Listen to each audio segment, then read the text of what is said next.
दोस्तों नमस्कार।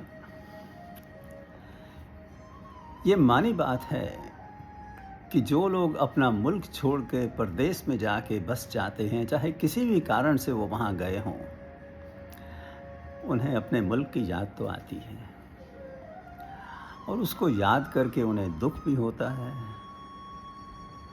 और उम्मीद भी उनके अंदर जागती है कि क्या ही अच्छा होता कि उनका मुल्क उन्हीं के आसपास होता।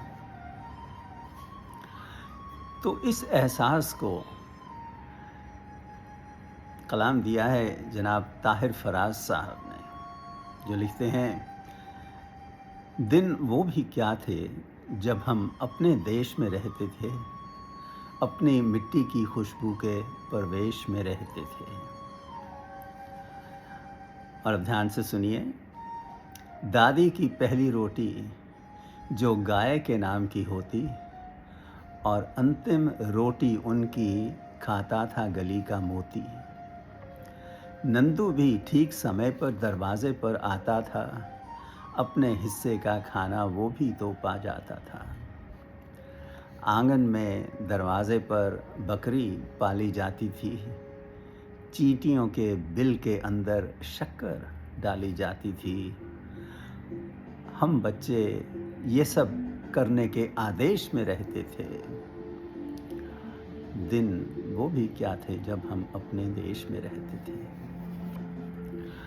वो घर का कच्चा आंगन और उस पे बरसता सावन।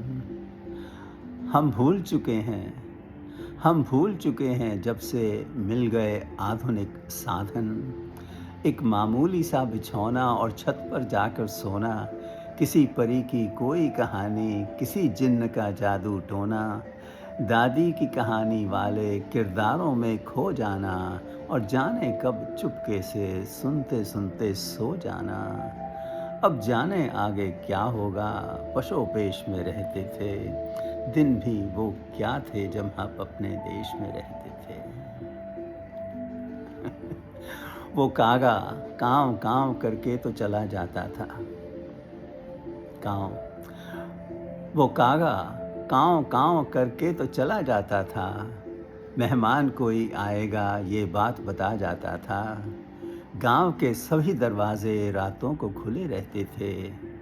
टूटी साइकिल थी लेकिन हम सबसे जुड़े रहते थे। ये सच है हम लोगों के उन दिनों में कच्चे घर थे। घर तो कच्चे थे लेकिन रिश्ते सारे सच्चे थे। संत और साधु संसद में नहीं,